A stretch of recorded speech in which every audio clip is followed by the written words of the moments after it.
भगवान राम को 14 वर्ष का वनवास हुआ तो उनकी पत्नी मां सीता ने भी सहर्ष ही वनवास स्वीकार कर लिया।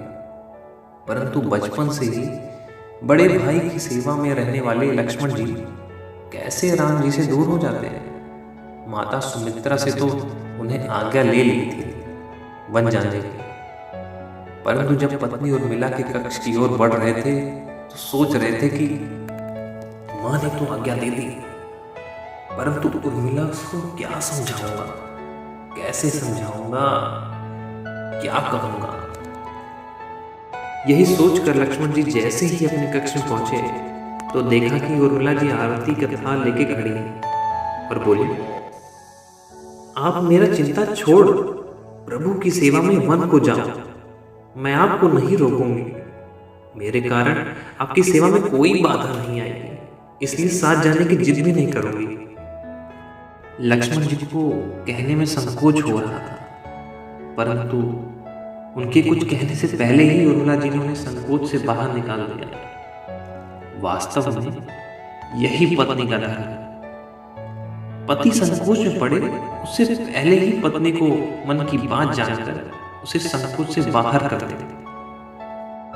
लक्ष्मण जी चले गए, परंतु 14 वर्ष तक उर्मिला ने भी तपस्वी की भांति ही कठोर तप किया। वन में भैया भाभी की सेवा में लक्ष्मण जी कभी सोए नहीं, परंतु उर्मिला ने भी अपने महलों के द्वार कभी बंद नहीं किए और सारी रात जाग कर उस दीपक की लौ को बुझने नहीं दिया। मेघनाद से युद्ध करते हुए जब लक्ष्मण जी को क्षति लग जाती है और हनुमान जी उनके लिए संजीवनी का पहाड़ लेके लौट रहे होते हैं तो बीच में अयोध्या में भरत जी उन्हें राक्षस समझकर बाण मारते हैं और हनुमान जी गिर जाते हैं। तब हनुमान जी सारा वृत्तांत सुनाते हैं कि सीता जी को रावण ले गए, लक्ष्मण जी मूर्छित हैं। यह सुनकर कौशल्या जी कहती हैं कि राम को कहना कि लक्ष्मण के बिना अयोध्या में पैर भी मत रखना, राम वन में ही रहे। माता सुमित्रा कहती हैं कि राम से कहना कि कोई बात नहीं, अभी शत्रुघ्न है, मैं उसे भेज दूंगी। मेरे दोनों पुत्र राम सेवा के लिए ही तो जन्मे हैं। माताओं का प्रेम देखकर हनुमान जी की आंखों से अश्रुधारा बह रही थी, परंतु जब उन्होंने उर्मिला जी को देखा तो सोचने लगे कि यह क्यों एकदम शांत और प्रसन्न खड़ी है, क्या इन्हें अपने पति के प्राणों की कोई चिंता नहीं है। हनुमान जी पूछते हैं, देवी आपकी प्रसन्नता का कारण क्या है? आपके पति के प्राण संकट में हैं। सूर्य उदित होते ही सूर्य कुल का दीपक बुझ जाएगा। उर्मिला जी का उत्तर सुनकर तीनों लोक में कोई भी प्राणी उनकी वंदना किए बिना नहीं रह पाएगा। वे बोली, मेरे दीपक को संकट नहीं है, वे बुझ ही नहीं सकता। रही सूर्य उदय की बात, तो आप चाहें तो कुछ दिन अयोध्या में विश्राम कर लीजिए, क्योंकि आपके वहां पहुंचे बिना सूर्य उदित हो ही नहीं सकता। आपने कहा कि प्रभु श्री राम मेरे पति को अपनी गोद में लेकर बैठे हैं। जो योग योगेश्वर राम की गोद में लेटा हो, काल उसे छू भी नहीं सकता। यह तो वो दोनों लीला कर रहे हैं। मेरे पति जब से वन गए तब से सोए नहीं।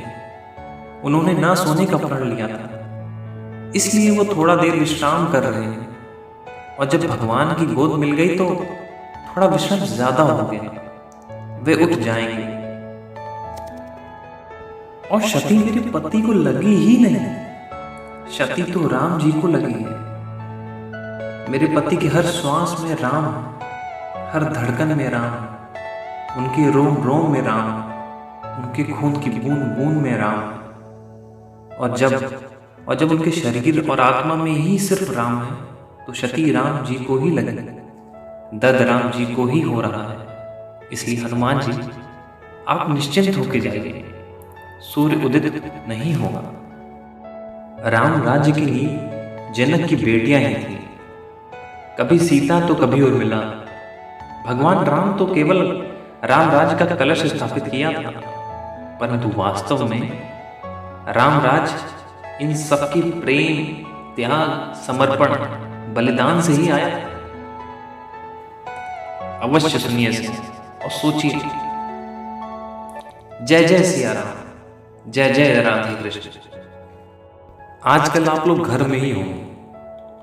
घर को स्वर्ग बनाना हो तो पढ़कर जीवन में भी चरितार्थ करने का प्रयास करें। घर में रहे, सुरक्षित रहे।